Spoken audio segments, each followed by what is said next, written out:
Todos los medios de comunicación están hablando de una posible guerra contra Irán, pero ¿y si te dijera que Irán está haciendo lo imposible para evitar una guerra con Israel? De hecho, que cada vez dan menos miedo. ¡Atentos!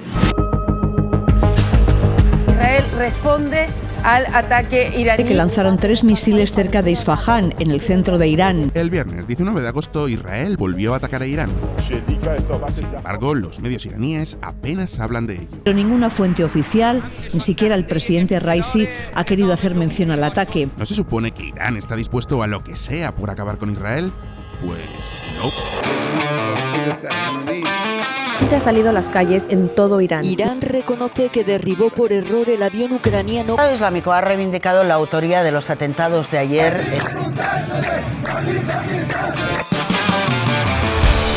Se acumulan los problemas en Irán y el ayatolá está desesperado porque por fin el miedo ha cambiado de bando.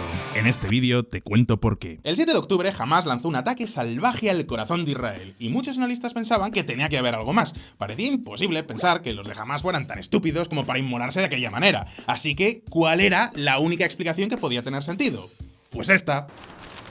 Irán es el principal beneficiario de la crisis de Gaza, pero Israel puede darle la vuelta a la tortilla.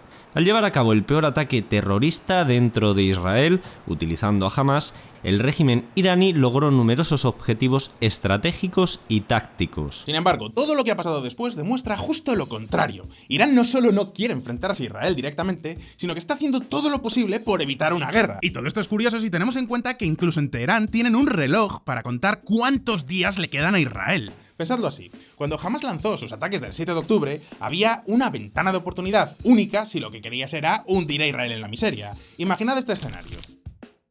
Hamás estaba atacando desde la franja de Gaza, pero es que a la vez Hezbollah podría haber lanzado una invasión desde el norte, y a la vez Irán podría haber lanzado un ataque de misiles y drones parecido al que hicieron el otro día. Es decir, que podrían haber atacado a Israel desde 3 flancos distintos. Ya os digo que por mucho que los israelíes tengan el mejor ejército del mundo, esto les pondría en serios apuros.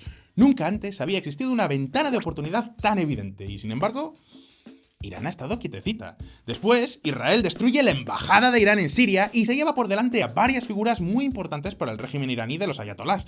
Respuesta de Irán: un ataque diseñado para no dejar ninguna baja. Y acto seguido, Israel contraatacó. Y al menos un misil que dan justamente en esta localidad donde está el aeropuerto, muy importante, segundo la base militar, desde donde Irán lanza los misiles el día sábado, y además porque aquí están cerca las centrales nucleares, donde se hace el enriquecimiento de uranio. Vale, según dicen los iraníes, han podido frenar todos los proyectiles que han enviado, pero aún así, no deja de ser curioso que a duras penas se ha hablado de esto en los medios iraníes. Por ejemplo, esto es lo que decían en uno de los portales más importantes del país. Tras haber escuchado un ruido en el este de Isfahán, el segundo general de brigada, Siavaz Mihandos, dijo que el sonido viene de los sistemas de defensa aérea de Isfahán, que han interceptado un objeto sospechoso, pero no hay ningún daño ni incidente. ¡Objeto sospechoso! En toda la noticia evitan a propósito hablar de un ataque de Israel. Y todo esto es curioso si tenemos en cuenta que el régimen de los ayatolás no desperdicia la más mínima oportunidad de culpar a Israel de todos sus males. Sin embargo, en este caso están desescalando, y esto lo llevan haciendo todos estos meses. Vamos a decirlo claro, en este momento ya no hay ninguna razón para pensar que Irán estuviera detrás de los ataques del 7 de octubre. De hecho, esos ataques llegaron en el peor momento para los iraníes. En contra de lo que pueda parecer, el ayatolá Jamenei está en el momento más complicado de toda su carrera, y esto es mucho decir teniendo en cuenta que tiene 85 años. El régimen está contra las cuerdas, y peor aún, son esclavos de su propia narrativa. Lo último que necesitan ahora mismo es una guerra, y por eso las preguntas que me hago en el vídeo de hoy son: 1. ¿Por qué Irán está evitando una guerra con Israel a toda costa? 2. ¿Por qué digo que los ayatolás están contra las cuerdas? Y lo que es más importante, 3. ¿Puede ser este el fin del régimen iraní? Hoy vamos a responder a estas preguntas, pero antes vamos a ver un poco de historia. Soy Fonseca y bienvenidos a mi canal.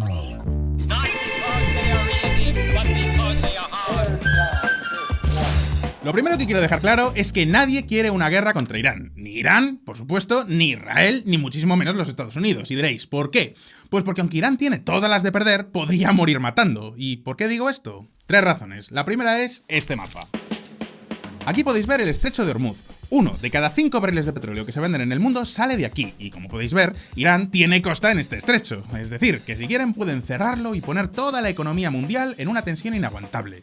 La segunda razón es que Irán es un país de 88 millones de habitantes que tiene no uno, sino 2 ejércitos. 1, el regular, y 2, la Guardia Islámica Revolucionaria. Y este último ha demostrado en varias ocasiones que son unos auténticos genios de la estrategia militar, sobre todo en la llamada guerra asimétrica. ¿Qué es la guerra asimétrica? Luego os lo cuento.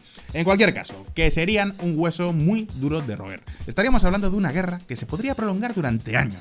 Y la tercera razón es la bomba nuclear. Todo apunta a que Irán todavía no tiene bombas nucleares, pero es muy probable que en unos pocos años sean capaces de crear sus primeras cabezas atómicas. Y nadie quiere enfrentarse directamente a una potencia nuclear.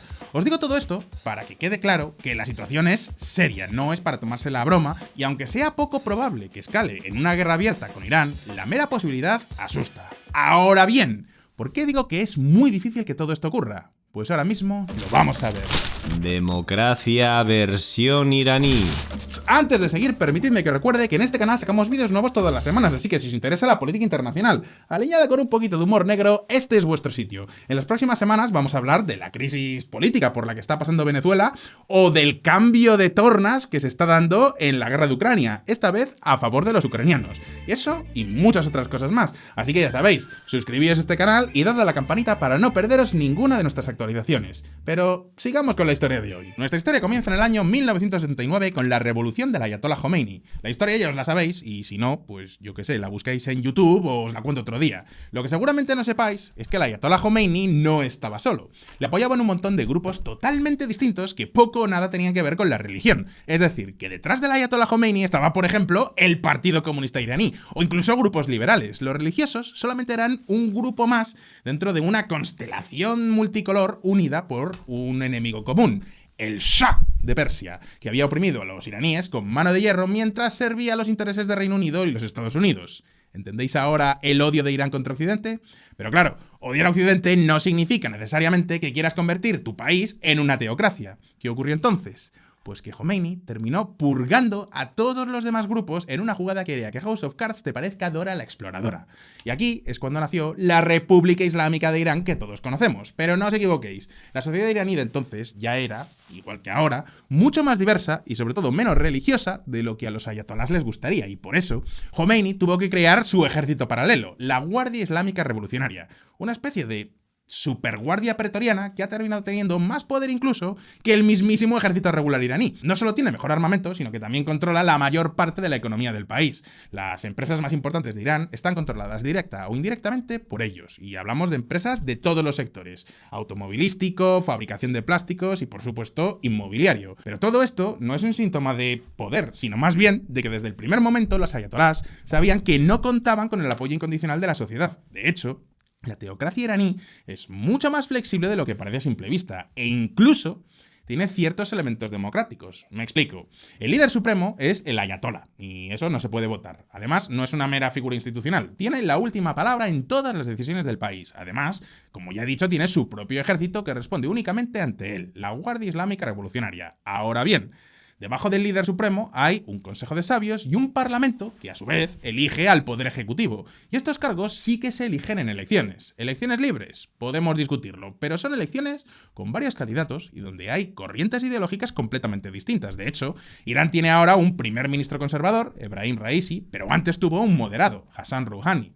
En algunos momentos, de hecho, Irán tuvo acercamientos a Occidente, pero todo cambia a principios de la década de los 2000. ¿Qué pasó entonces? Pues que la Agencia Internacional para la Energía Atómica descubrió que Irán estaba empezando su programa nuclear. Y ahí es cuando el por entonces presidente de Irán, Mahmoud Ahmadinejad, dijo: Yo no sabía que se podía hacer una bomba con energía nuclear. ¿Sabes que con esto se puede hacer una bomba? Sí, pues si no lo sabía. O sea que fijaros, no lo sabía. Digo, ¿se puede hacer una bomba? ¿Y para qué? Para matar. Y ahí es cuando empiezan los problemas serios con Irán, porque como os podéis imaginar, Occidente no puede permitirse que un país que ha jurado odio eterno a Israel y a sus aliados tenga una bomba atómica. Y así es como comenzaron las primeras campañas de sanciones internacionales hasta que llegamos a Barack Obama. Estados Unidos, junto con nuestros socios internacionales, ha logrado algo que décadas de animosidad no han logrado: un acuerdo integral a largo plazo con Irán que le impedirá obtener una bomba nuclear. ¿Habéis visto a Biden ahí detrás? Madre mía, cómo pasa el tiempo. Qué jovencito estaba por ahí, si es que parecía un chaval. En cualquier caso, el pacto de Obama se resumía en: Irán, tú deja de fabricar la bomba nuclear, deja que nuestros inspectores vean tus instalaciones regularmente y nosotros te quitamos la mayor parte de las sanciones para que puedas volver a vender petróleo en el mercado internacional. Y lo cierto es que este plan en general funcionó bastante bien. Irán estaba dejando de enriquecer uranio mientras enriquecía sus bolsillos, volviendo a entrar en los mercados internacionales. Y entonces llegó Donald Trump. El acuerdo de Irán es defectuoso de base. Anuncio hoy que Estados Unidos se sale del acuerdo nuclear. Ya sabéis que yo no soy el más trumpista del mundo, pero de todo lo que podría criticarle a este hombre, esto me parece lo más gordo, porque Trump acabó con la única solución que había sobre la mesa para evitar que Irán se hiciera con la bomba atómica. Ahora bien, esto no significa que Trump no tuviera una solución alternativa. De hecho, ahora estamos viendo sus consecuencias, porque la estrategia de Trump con Irán se basa en dos patas, una económica, pero también una militar. ¡Atentos! El país más sancionado del mundo. Ya lo sé, después de lo que hemos visto en Rusia, da la impresión de que las sanciones económicas solamente sirven para sentirnos bien a la hora de comprar petróleo en el mercado internacional, sabiendo que solo se lo compramos a nuestro dictador favorito. Pero eso es porque las sanciones de Rusia se pueden saltar fácilmente. Sin embargo, las de Irán son otra historia totalmente distinta. Los iraníes están sufriendo lo que se llaman sanciones secundarias, es decir, que Irán no solo no puede comprar ni vender cosas a Europa o a Estados Unidos, sino que si algún tercero decidiera actuar como intermediario, tampoco podría comerciar con Europa ni los Estados Unidos. Conclusión. Fijaos en esta gráfica, aquí podéis ver cómo tan pronto como Trump impuso las sanciones, las exportaciones de petróleo de Irán se desplomaron. Y sí, es cierto que han ido retomando poco a poco a lo largo de los años, pero no están ni a la mitad de como estaban antes de las sanciones. Y lo mismo pasa con el resto de negocios. Irán, por ejemplo, es una potencia de automoción. No lo sabríais, pero tenían incluso acuerdos con Renault o con Peugeot y tenían hasta sus propias marcas de coches. Bueno, de hecho, las siguen teniendo. ¿Problema? Pues que todas estas grandes multinacionales se tuvieron que marchar. Además, a diferencia de Rusia, Irán no tenía ningún plan estilo Fortaleza Rusia, así que la divisa iraní se desplomó. Para que os hagáis una idea, en el año 2013 podías cambiar $1 por 12.500 riales iraníes. Ahora, $1 está en 42.000 riales. Conclusión. Tenemos a los tres jinetes del apocalipsis económico: inflación, paro y desigualdad, que cayeron de plano sobre Irán. Y diréis, ¿por qué desigualdad? Pues porque a medida que la economía de Irán se va reduciendo, aumenta el control del gobierno. No me malinterpretéis, antes del año 2018 la Guardia Islámica Revolucionaria ya controlaba las empresas más importantes del país, pero ahora las controlan muchos más. Por ejemplo, en los barrios como Niabran, que es donde vive la jet set iraní, en Teherán, se están llenando de gente religiosa. En otras palabras, que tienes la receta perfecta para el malestar social. Y así es como en 2019 surgió una oleada de protestas contra la situación económica. Y pensaréis, bueno, pues como si fuera el único país donde la gente sale a la calle a protestar. Pues sí, tenéis razón. El problema es que estas protestas terminaron con que la policía mató a entre 225 y 1.000 personas. Y sí, lo sé, la horquilla es bastante amplia porque la policía solo admite que mató a 225 personas mientras que Estados Unidos dice que fueron 1.000. Me da igual la cifra que queráis creer. Aunque fueran solamente 225 personas, sigue siendo algo bestial. Estas protestas comenzaron como una queja por la situación económica, cosa comprensible, pero terminaron como una enmienda a la totalidad del régimen. ¿No sería mejor llegar a algún acuerdo con Occidente? ¿Y qué se nos ha perdido en Israel? ¿Por qué pagamos impuestos que van a financiar guerrillas que ni nos van ni nos vienen? Y alguno dirá, vale, Fonseca, pero es que esto eran protestas en el año 2019. Han pasado 5 años desde entonces. Y, a ver, sí, tenéis razón, pero es que la situación ha ido no a mejor, es que ha ido a muchísimo peor. Ahora mismo lo vamos a ver. El Chernóbil iraní. El 8 de enero del año 2020, el año de la pandemia, Irán derribó un avión de pasajeros ucraniano. Y no, esto no tiene nada que ver con la guerra de Ucrania, ocurrió 2 años antes. Ni siquiera fue un acto de terrorismo, fue un accidente. Es decir, los sistemas de defensa iraníes detectaron el avión, pensaron que era un misil o un caza de combate enemigo y lo derribaron. Bueno, pues así con la tontería murieron 176 personas, entre ellas 82 iraníes. Esto es lo que yo llamo el Chernóbil iraní, porque lo importante no es solamente el accidente, sino todo lo que descubre, la impotencia absoluta de la teocracia iraní. Vamos a hacer una cronología. Todo empezó el 3 de enero de 2020, cuando Estados Unidos mató al general Qasem Soleimani, que ya sabéis que era el general de las fuerzas Quds. Hablamos de un héroe de guerra para el régimen iraní, hasta el punto de que cuando murió vimos cosas como esta. Tragedia en Irán durante el multitudinario entierro del general Soleimani. Más de medio centenar de personas murieron y decenas resultaron heridas en una estampida registrada en Kermán. Bien, creo que ha quedado claro que este señor no es un cualquiera en Irán, y como viene siendo habitual, el ayatolá juró vengar la muerte de su héroe, pero la venganza terminó siendo un ataque a una base militar de los Estados Unidos que daba la casualidad de que estaba abandonada y no tenía nadie, con lo cual no murió nadie. Es decir, que más que una venganza era una vengancita. ¡Vendetta! ¡Vendetta! ¡Vendetta!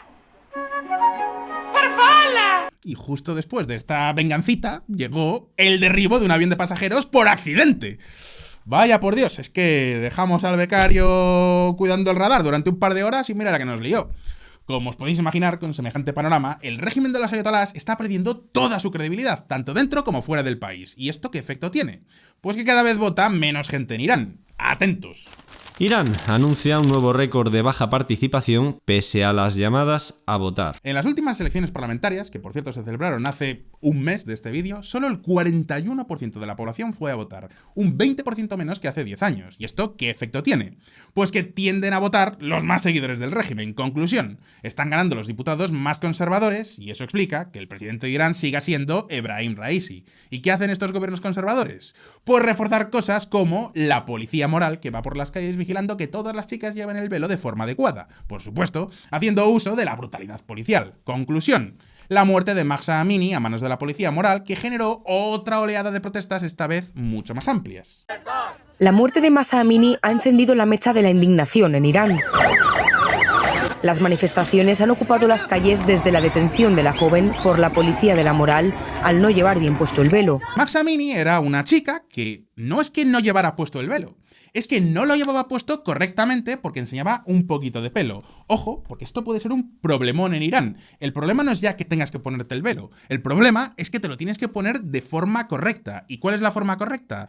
Pues en muchos casos depende de cómo de imbécil sea el policía con el que te encuentres. Así que esta mujer tuvo muy mala suerte, la arrestaron y la torturaron hasta que terminó muriendo por accidente.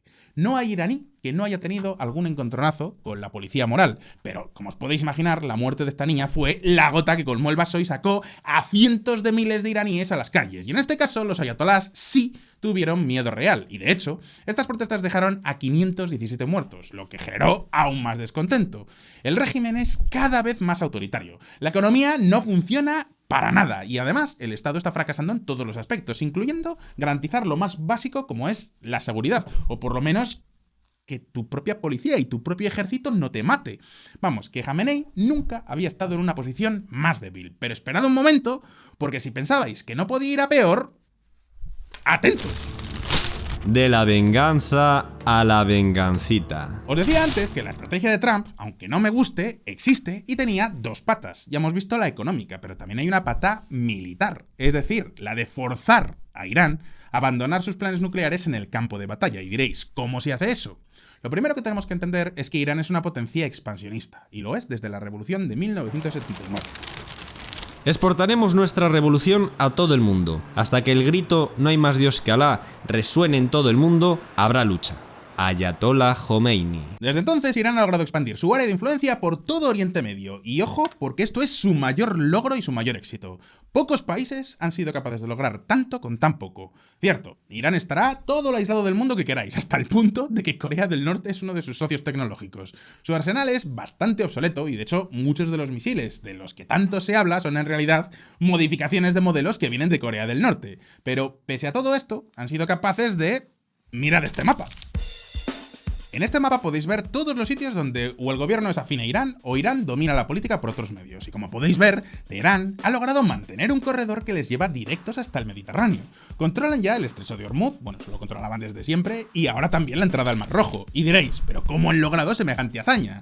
Pues con los famosos proxies iraníes. Irán financia y entrena a toda clase de grupos insurgentes, Hezbollah en el Líbano, los guerrilleros hutíes en Yemen, etc. Y con los años se han convertido en unos auténticos genios de la llamada guerra asimétrica, es decir, guerras de guerrillas, insurgencia, terrorismo, etc. Por ejemplo, lo que han logrado en Yemen es que es digno de estudio. O sea, los guerrilleros hutíes han conseguido arrinconar al mismísimo ejército saudí. Y os recuerdo que Arabia Saudita es el 5º país en gasto militar bruto de todo el mundo. Ahora bien, ¿recordáis que el plan de Donald Trump tenía una pata militar? Pues en los últimos años, tanto Estados Unidos como Israel han aprendido a responder a Irán. ¿Cómo? Pues con ataques de precisión. Es decir, Occidente tiene ya la capacidad tecnológica de lanzar bombas que es que parecen balas de francotirador. Ejemplo, pues sin ir más lejos, el asesinato de Soleimani. Paraos a pensar por un momento. A este hombre no le mató un francotirador desde unos cientos de metros. No. Llegó un dron, que solo Dios sabe desde dónde se estaba manejando, y lanzó un misil de precisión desde cientos de metros en el aire y lo mató. O sea, hasta ahora los misiles se usaban para destruir edificios, porque, hombre, un edificio es relativamente grande y está quieto. Sin embargo, ahora, tanto Estados Unidos como Israel son capaces de usarlos para cosas tan precisas como acabar con un líder militar o destruir elementos clave para Irán. Y así es como en los últimos años no hemos dejado de ver noticias de bases iraníes destruidas, líderes importantísimos aniquilados. ¿Y sabéis qué es lo peor para Irán? Pues que, como ya hemos visto, no pueden responder. O no pueden o no quieren. ¿De verdad puede Irán lanzar un ataque de precisión contra un general israelí? Pues francamente, lo dudo mucho, porque para eso hace falta tecnología punterísima. ¿Y de verdad quieren enfrentarse directamente a Occidente? Pues me vais a permitir, pero es que también lo dudo bastante. Conclusión, ya hemos visto 2 casos donde Irán ha prometido una venganza legendaria y se ha quedado en una vengancita. No digas venganza, no digas venganza. ¿Venganza? Se acabó, me voy de aquí. Y alguno dirá, Fonseca, ¿y qué me dices del programa nuclear de Irán? En estos días se oye hablar muchísimo de la bomba nuclear iraní, que cada vez están más cerca de conseguirla, pero todo apunta a que todavía no la tienen. Veréis, para tener bombas nucleares necesitas uranio enriquecido por lo menos al 90%, y por eso Irán usa las llamadas máquinas centrifugadoras que procesan todo ese uranio hasta enriquecerlo a los niveles que necesitan. Para que os hagáis una idea, una central nuclear normal necesita un enriquecimiento de uranio del 5%. Si queremos usar uranio para fines médicos, lo necesitamos enriquecer más o menos al 20%. Pero para una bomba necesitamos un 90%. Por el momento, la inteligencia de Estados Unidos dice que Irán tiene ya uranio enriquecido al 60%. Es decir, es mucho más de lo que necesita para centrales nucleares o usos médicos, pero todavía no han llegado al nivel necesario para tener la bomba. En otras palabras, que salvo sorpresa de última hora, Irán todavía no cuenta con el potencial disuasorio de una bomba nuclear. Y así estaban las cosas en 2023. Irán estaba ya en un callejón sin salida. Sus archienemigos le estaban destruyendo objetivos estratégicos mientras no podían responder más que con vengancitas. Una situación económica que era de absoluta degradación en casa y además una pérdida de legitimidad bastante importante. Y entonces es cuando llegó... Esclavos de su propia narrativa. Entre los muchos grupos en los que ha apoyado Irán se encuentra Hamás. Ahora bien, no olvidéis nunca una cosa, Hamás es un grupo de confesión sunita. De hecho, a diferencia de Hezbollah o de los hutíes, Hamás no es un brazo de Irán, tan solo son 2 actores unidos bajo un enemigo común, Israel. Por eso, Hamás es capaz de actuar con total libertad. ¿Tiene ayuda de Irán? Por supuesto, pero no son un títere y por eso es perfectamente factible pensar que los ataques del 7 de octubre fueran una idea de Hamás. A fin de cuentas, ¿qué ganaba Irán con todo esto? ¿Dar un golpe de efecto que cambie las tornas radicalmente? De ser así, Irán habría lanzado el ataque de los 300 misiles y drones mucho antes. Si lo hubieran hecho el 7 de octubre, sin avisar con antelación, mientras Hamás estaba atacando en el sur, ya os digo que Israel no habría podido detener tantos proyectiles. Si ha habido una ventana de oportunidad para destruir a Israel, o al menos de dejarla seriamente herida, fue el 7 de octubre. Sin embargo, la respuesta de Irán al ataque de Hamás fue bastante fría, pero a la vez son esclavos de su propia narrativa, es decir, no pueden quedarse al margen del mayor ataque de la historia contra Israel en décadas. ¿Por qué? Pues porque se caería su imagen de líderes del mundo islámico, que son los únicos que sí, esta vez sí, acabarán con los malvados judíos que son el cáncer o el tumor cancerígeno del mundo islámico.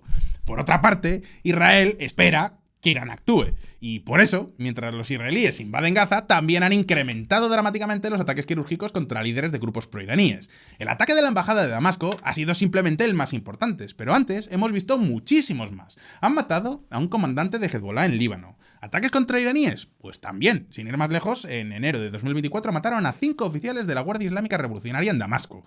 Vamos, que lo que hemos visto en las últimas semanas no ha sido una novedad ni muchísimo menos. Digamos que ha sido simplemente el más importante de todos, pero no el único. ¿Y sabéis qué es lo peor? Pues lo peor de todo, Es que a Irán se le están acumulando los enemigos. ¡Atentos! El Estado Islámico ha reivindicado la autoría de los atentados de ayer en los que murieron 84 personas y hubo 300 heridos. Exacto. El 3 de enero de este año 2024, Irán estaba celebrando el 4º aniversario de la muerte de Soleimani. ¿Recordáis que os decía que era una figura clave del régimen? Han pasado 4 años y todavía le siguen haciendo homenajes multitudinarios. Pues bien, este año el Estado Islámico organizó el ataque terrorista. Pensadlo bien, casi 100 muertos. Estamos hablando del 11M o del 11S iraní. Y aquí no tiene nada que ver Israel, porque Irán tiene demasiados enemigos. ¿Y cuál fue la respuesta en este caso? Pues otra venganza histórica que se quedó en una vengancita, porque en este caso Irán bombardeó bases yihadistas en Siria, Kurdistán y Pakistán. ¿Y por qué Pakistán? Pues esto os lo explica mejor mi buen amigo Borja de Memorias de Pez. Pero, ¿por qué Pakistán? El objetivo de Irán fue una milicia baluchi supuestamente relacionada con los ataques a Irán. El problema es que, claro, una cosa es que Irán pueda bombardear el Kurdistán iraquí, cuyas fuerzas armadas no tienen casi capacidad de respuesta, o Siria, cuyo gobierno es aliado de Irán, y otra muy distinta es atacar Pakistán, un estado soberano con unas fuerzas armadas muy competentes, armamento nuclear y que no se lleva precisamente bien con Irán. Por ello, Pakistán prometió venganza y cumplió su promesa bombardeando a una milicia insurgente baluchi en Irán. Conclusión: Irán tuvo que recoger cable y darse la mano con Pakistán otra vez. Pero ojo, porque esto no significa que el problema haya desaparecido. Irán no ha neutralizado la amenaza del Estado Islámico. Pero mientras piensan qué hacer con todo esto, los ataques de Israel y de Estados Unidos continúan o incluso se incrementan. Es decir, que quien tiene dos frentes abiertos en este momento ya no es Israel, sino Irán. Y por eso, el ataque de Israel en Damasco ha implicado que Jamenei solo puede responder con otra vengancita. Vengancita a la que Israel ha respondido con otro disparo de advertencia. Y ahora Irán ya es cuando ha dicho, por favor, paremos ya. Es decir, están desescalando. Y no olvidéis un detalle importante. El ayatollah Jamenei es este señor que veis en pantalla. Parece un abuelito, ¿verdad? Porque lo es. Este buen señor tiene ya 85 primaveras, sobrevivió al COVID de milagro y dentro de poco le tendrán que suceder. Y su sucesión viene en el momento más increíblemente débil de todo su régimen. ¿De verdad estoy diciendo que la teocracia iraní tiene sus días contados?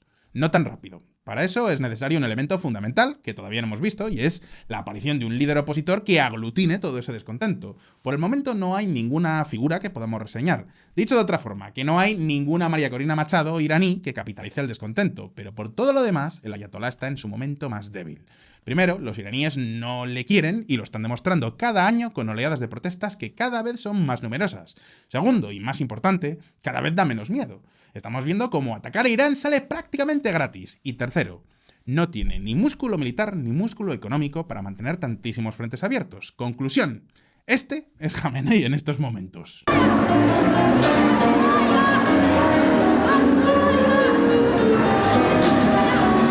Sí, está en una posición desesperada. Ahora mismo está intentando mantener un juego de equilibrios imposible, al menos hasta que llegue un sucesor con energía suficiente para resolver el entuerto. Vamos, que Jamenei está ahora mismo cruzando los dedos y rezando todo lo que pueda para evitar una escalada. ¿Y queréis un dato curioso? ¿Os acordáis de ese reloj que cuenta cuántos días le quedan a Israel? Pues desde el año 2021 no funciona por cortes de energía. Y francamente no se me ocurre ningún escenario donde Irán salga bien parado. Y con esta conclusión es como llegamos ya a la sección final del vídeo. Vamos con el OnlyFans de hoy.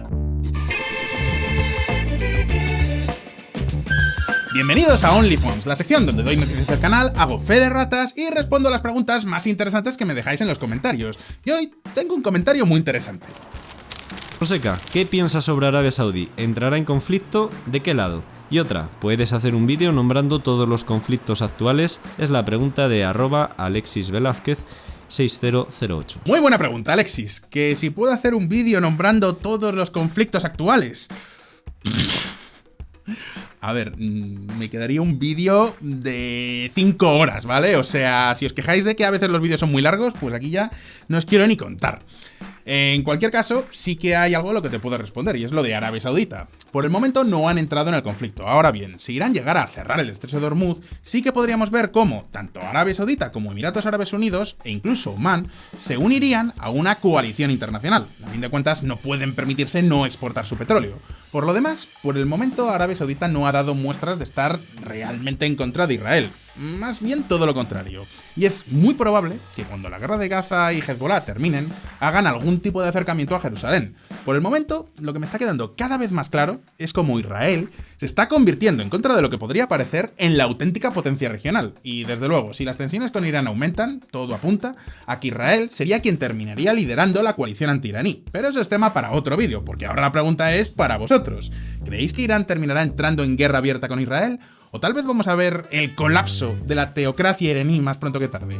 Podéis dejarme vuestra respuesta en los comentarios y como siempre, no olvidéis que en este canal saco vídeos nuevos todas las semanas, así que suscribíos a Solo Fonseca y dadle a la campanita para no perderos ninguna de mis actualizaciones. Si os ha gustado este vídeo, dadle a like y nos vemos en el próximo. Gracias por estar ahí y hasta la próxima.